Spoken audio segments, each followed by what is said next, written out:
This is John Lennon's Woolton Part 3, and this is going to be the last video in this series.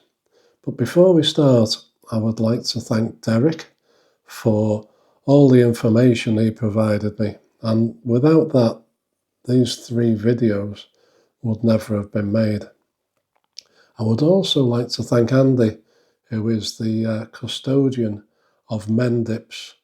Andy works for the National Trust, and he's the guy who would show you around Mendips if you booked a trip, and indeed Paul McCartney's house at Fordlin Road. Right, with that said, I think we should start. John Lennon's Woolton, Part 3.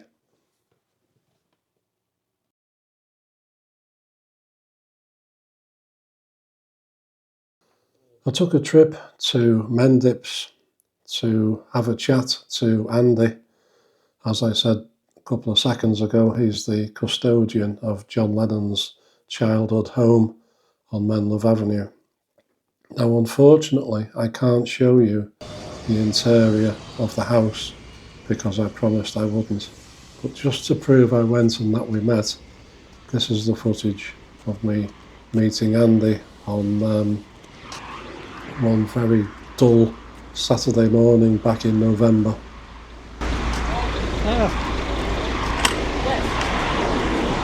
What do you do?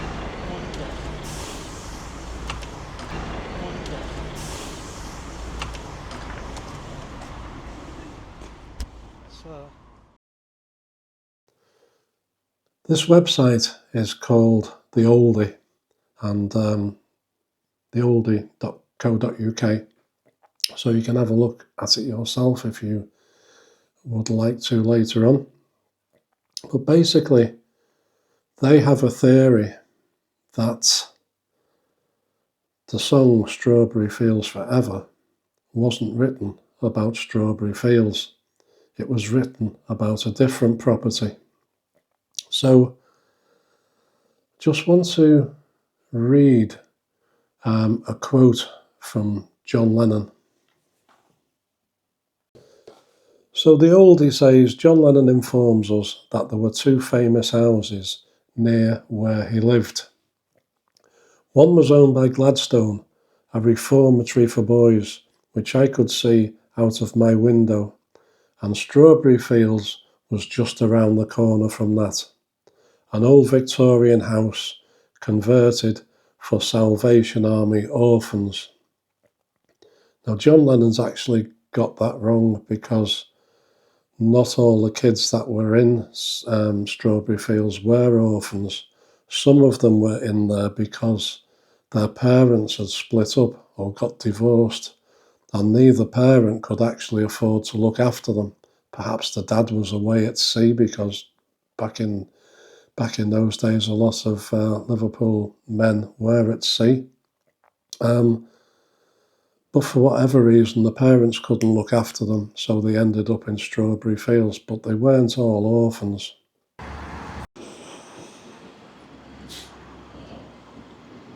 I'm stood on Yew Tree Road, and to my left is Calderstones Park. Just diagonally in front of me is Beaconsfield Road, and running across the top is Menlove Avenue. So we're going to take a trip up Beaconsfield Road and have a look at Strawberry Fields.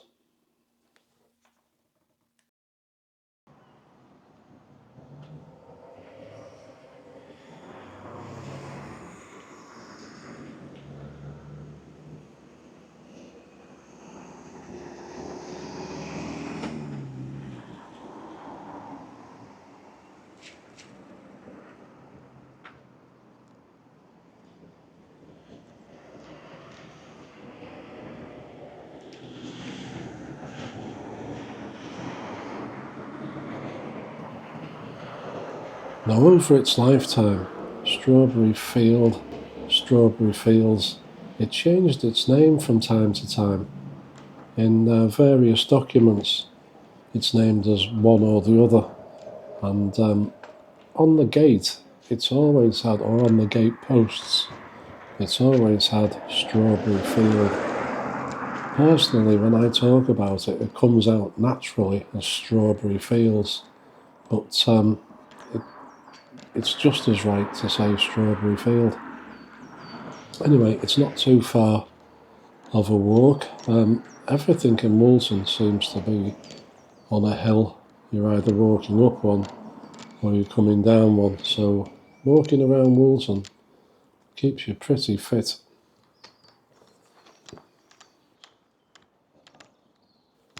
I'm not going to go on too much about the history of Strawberry Fields, or Strawberry Field if you prefer, because I've already done it. I think it must have been back in around about 2020.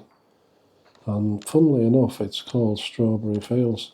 You can find it in my list of videos if you're interested in the history of the building and the place itself.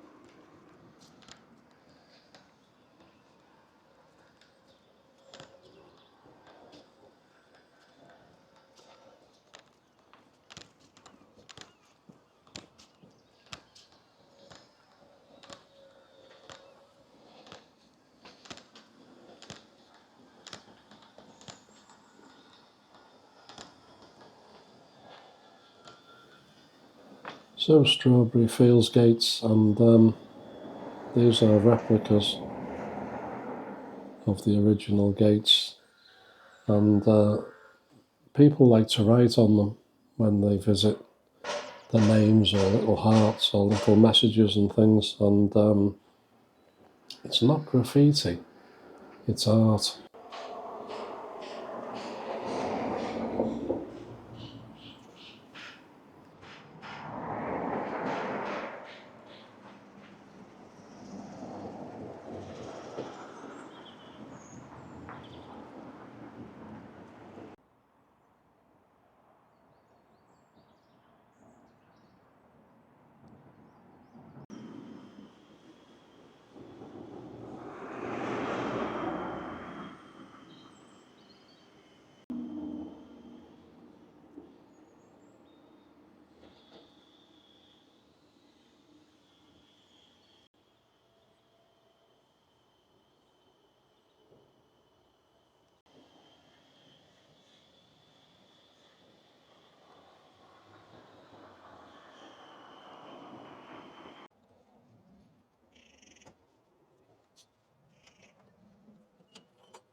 This is the back of the car park, and you can see the housing estate that has been built on the land, and it takes a fair chunk out of the field.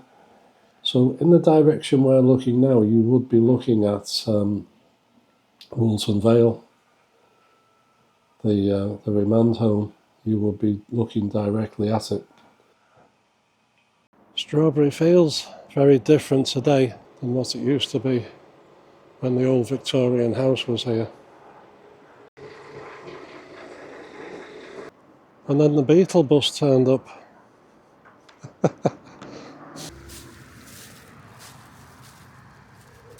Now I think it's fair to say that South Liverpool had more care homes than any other area of Liverpool. And the reason for this is because a lot of large mansion-styled houses which sat inside their own grounds were built for traders and merchants in this area. With John Lennon calling this property Gladstone's house, you probably get the impression that it was owned by Liverpool-born Prime Minister William Ewart Gladstone, but it wasn't. It was actually owned by his second cousin, Robert Gladstone. Now, Robert Gladstone was an important Liverpool merchant. He was chairman of the Mersey Docks and Harbour Board, He was a freeman of the city and the founder of Liverpool University. Gladstone Dock on the River Mersey is named after him. So Robert Gladstone was born in Little Woolton in 1834 and his house was named Woolton Vale. It was built in 1869 on the site of an old tavern called Folly Vale Tavern. At the time the house was built, the road was part of Vale Road, which was actually called in those days Follyvale Lane, and had this name until 1870. Menlove Avenue at that time did not exist. It wasn't built until 1910.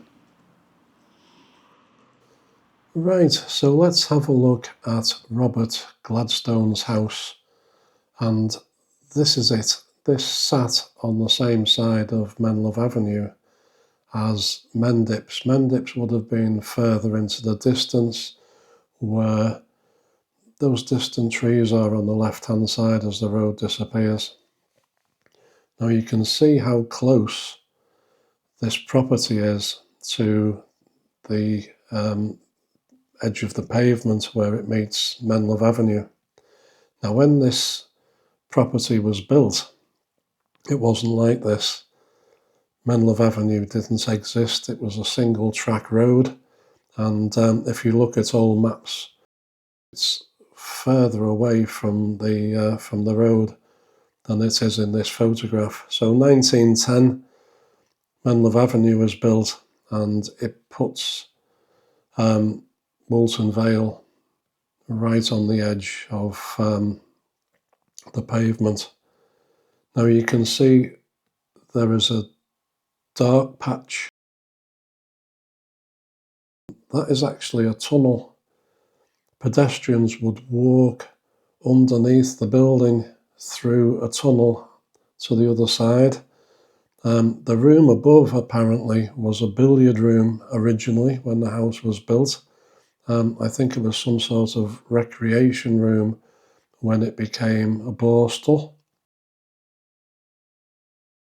If we look at the area today, this is what it looks like. And the outcrop, where you can see bushes coming towards the edge of the pavement, Menlove Avenue, pretty much in the bottom centre of this photo. That's where the house was. That's where it jutted out, came back in, and pretty much on the edge of the pavement there.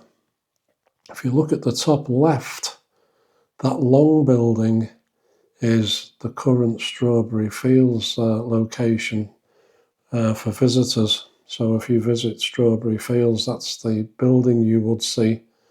So you can see that these two houses back in the 1800s would have been in the same field.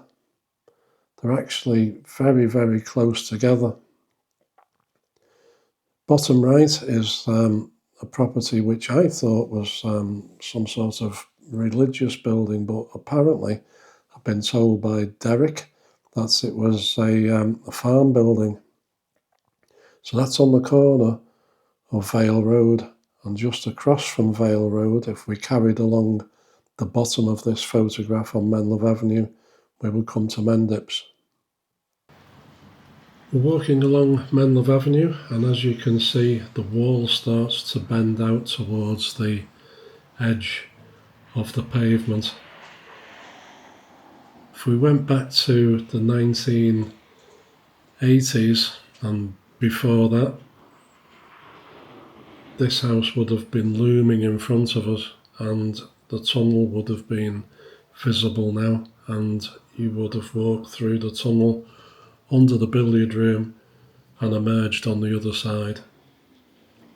I think this building was demolished around about 1989, so in terms of my lifetime, it's pretty recent.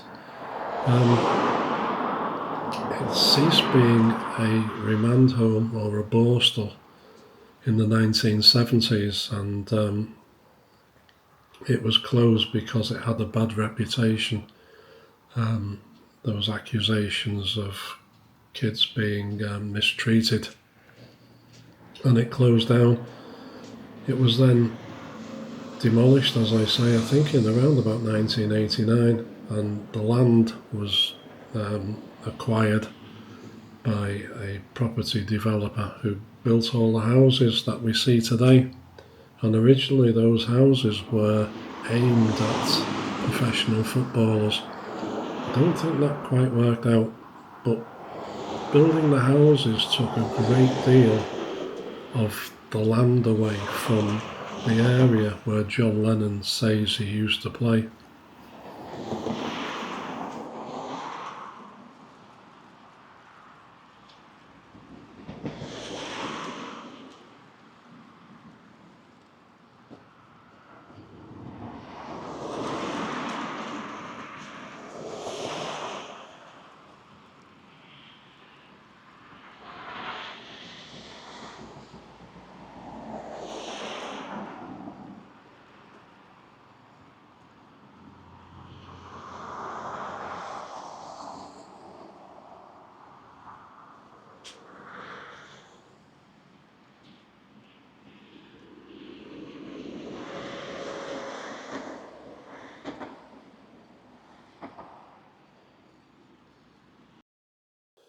John Lennon stated that he could see Woolton Vale Remand home from his window, and I think he meant his bedroom window. So this is John Lennon's bedroom, and this is the window in question, and it is one very small bedroom. You can just about get a bed in it. But while I was at Mendips, I took a couple of photographs in the direction of the home, and this is what I came up with. Now, the view is obscured by the buildings to the right, but in John Lennon's time, those buildings weren't there, so he would have had a pretty clear view up the road. So this is a view of Woolton Vale Remand Home, and I realise it's taken from the middle of Menlove Avenue rather than his bedroom, but it would have been a similar elevated view as this one. This would have been the side of the house that he would have seen. Somebody told me that the tram in the photograph is a number 5 heading from Calderstones Park to Woolton High Street, and I can't see the number on that, so I'll have to take the word for that. I think I might need a new pair of these. The other thing I wanted to say was that Lennon and Shotton would have passed Woolton Vale Remand Home every day on their way to and their way home from school. So it's obviously something that he was very, very aware of. So to come back to the question, is the song about Strawberry Fields, or is it about Woolton Vale Remand Home, as some people seem to think? Personally, I think it's about Strawberry Fields. He may have been influenced by his knowledge of what Woolton Vale Remand Home was. But I think it's about Strawberry Fields. I think he had an affinity to that particular place, climbing over the wall, playing in the grounds, going to the summer fetes. That's just my opinion. I think it's about Strawberry Fields.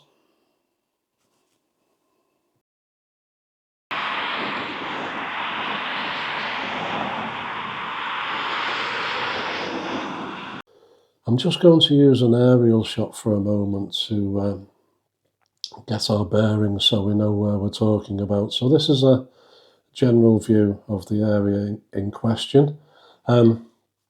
This is Mendips, where John Lennon lived at the time, and this is Strawberry Fields. So to get there, he would have to come out of his front door, walk down Menlove Avenue, head towards Beaconsfield Road, turn right, walk up Beaconsfield Road to strawberry fields.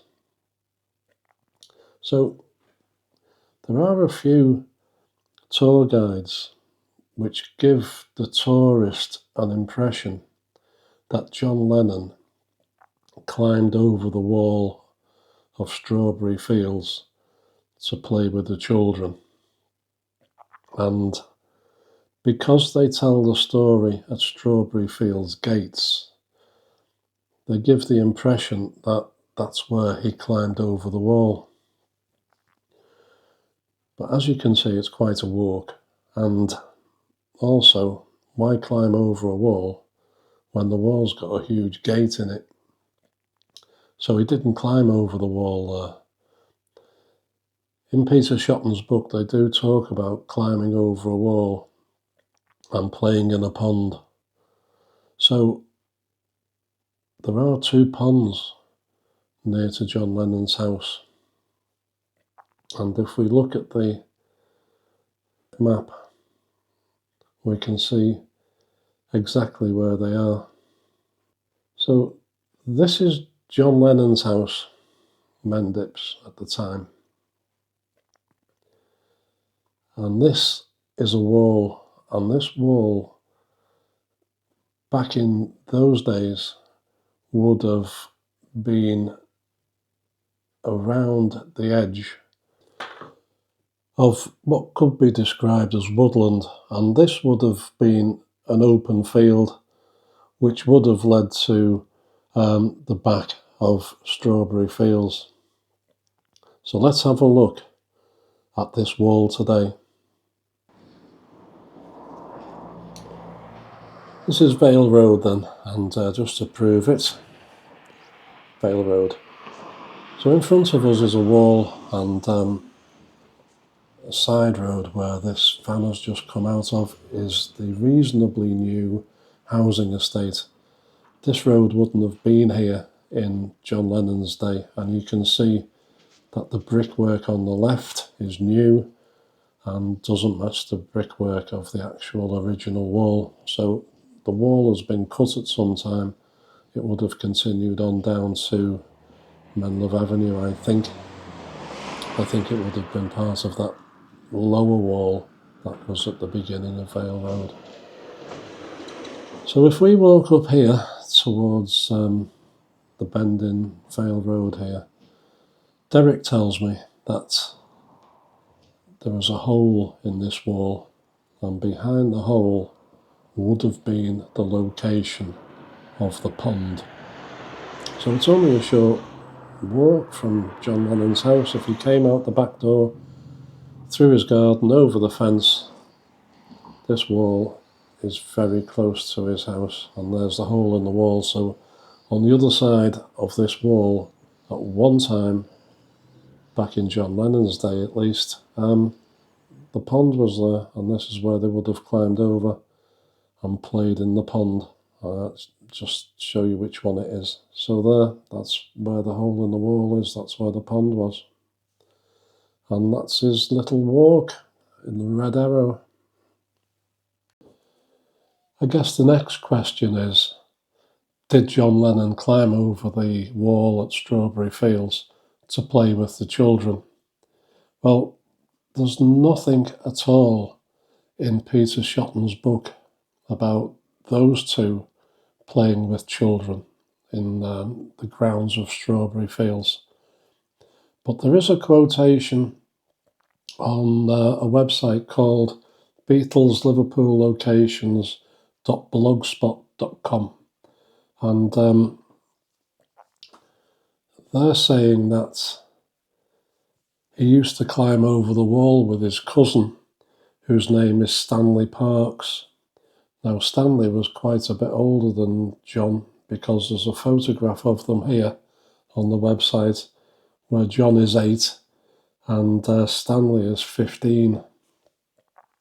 So the quotation is, this is from Stanley: "We would sneak over to the Salvation Army home grounds through the back of Mendips to play with the children of the home, much to the annoyance of Mimi.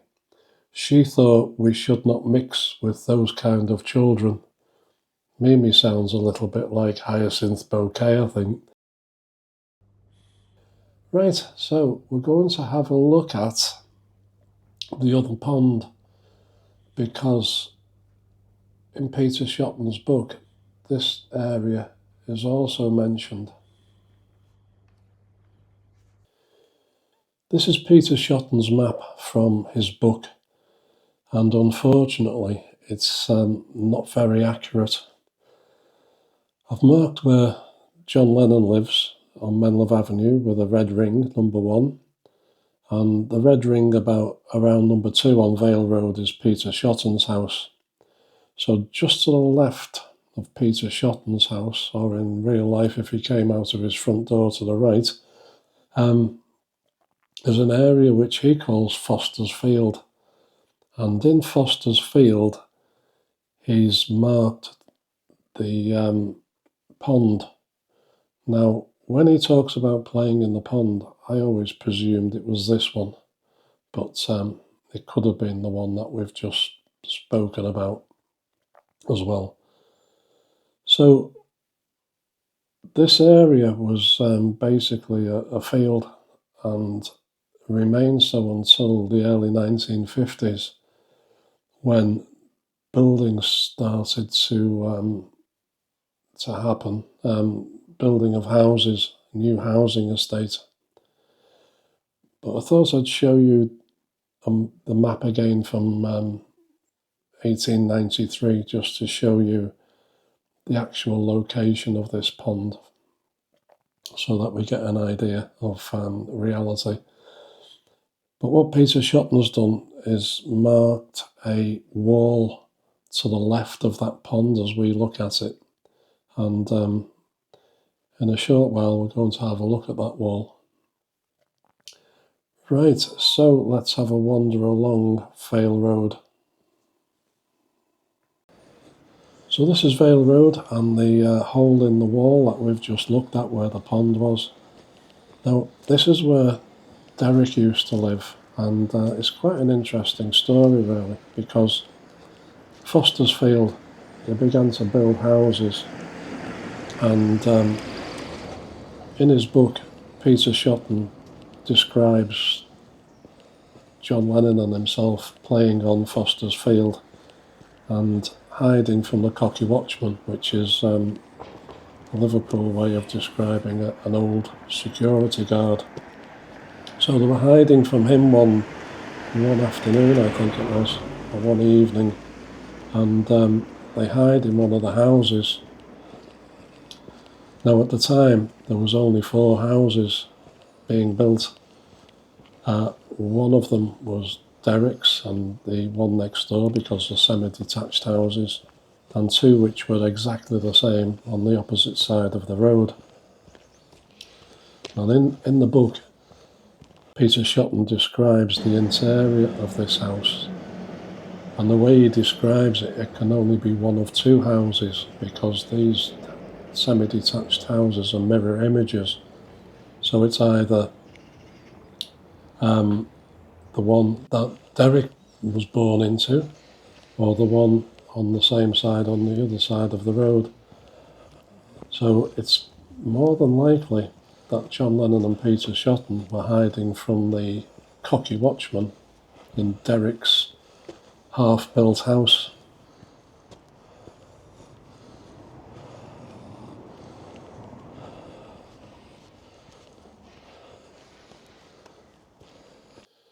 This is Merrion Close, and this is Derek's house, where he was born into. I think I should say that Derek doesn't live here anymore.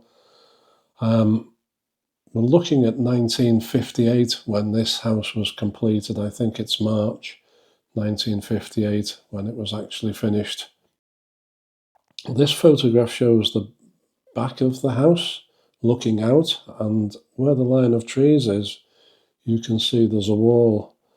So it's possible that this is the wall that is on Peter Shotton's map, and the wall that he and John Lennon climbed over to get to the pond.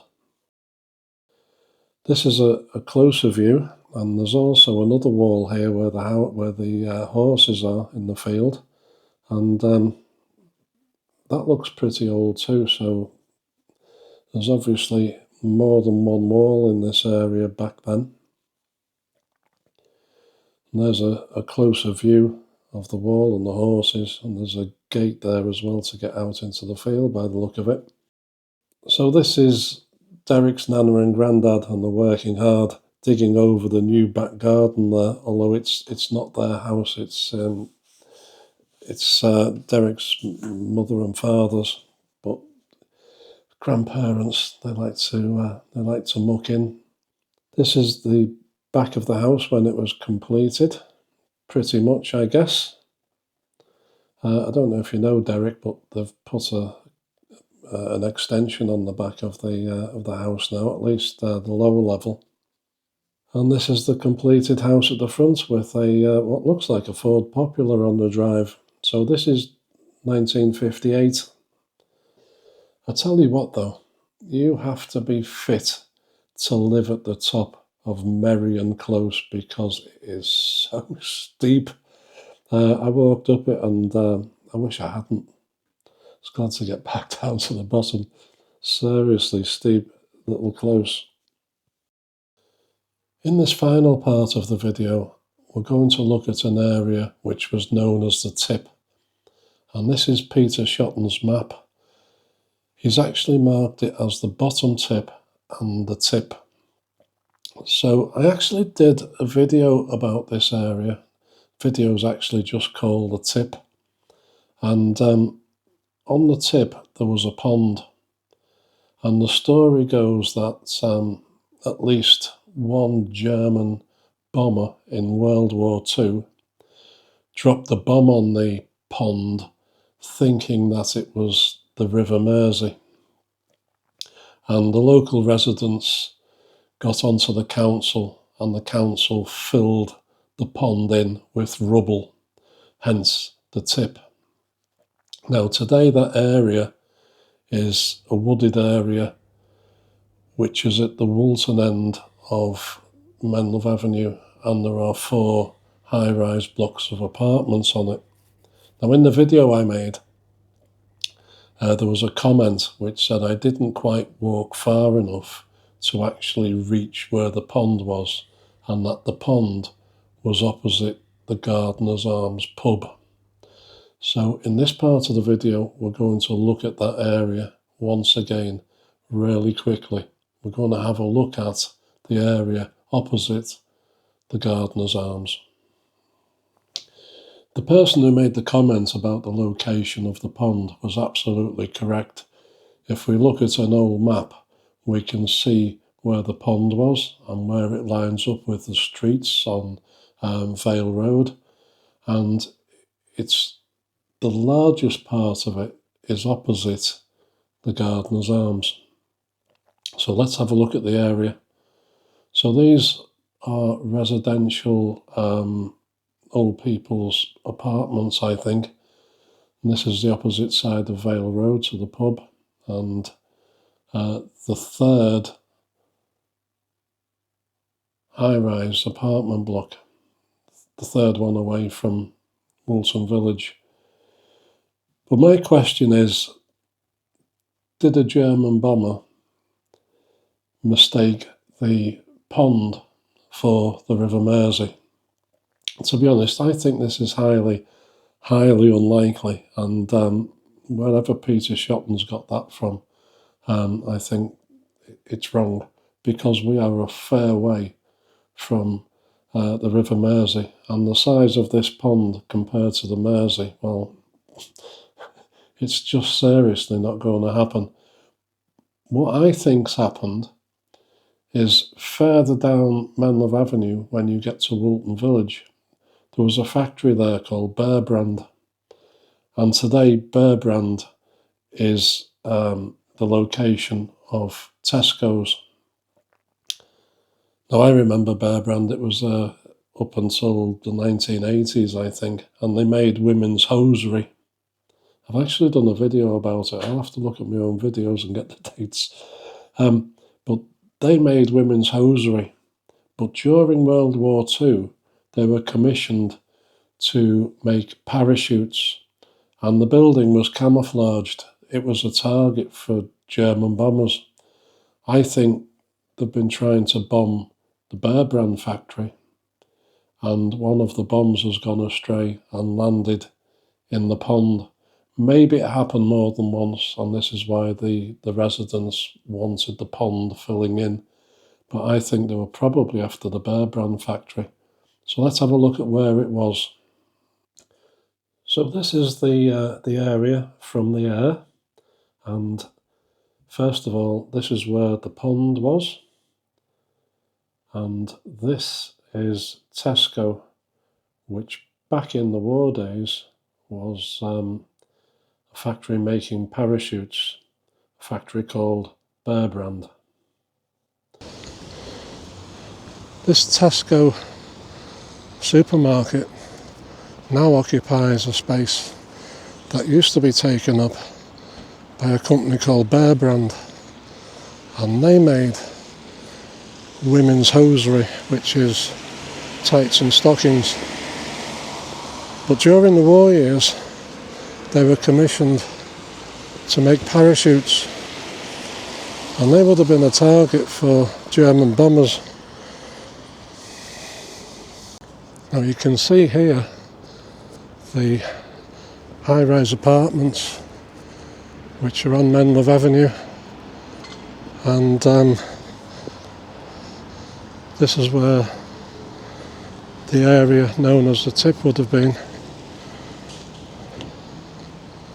Right, so let's have a walk back up the hill, see if we can get a better view of the high-rise flats from here. Yeah, so you can see all four from here.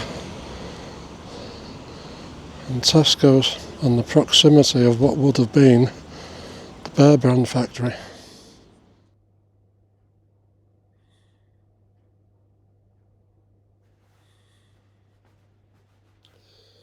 Now, of course, this is only conjecture on my part, but I just think that it's more likely that they were trying to drop a bomb on the Remand factory than mistaking this small pond for a rather massive River Mersey, which isn't even actually that close.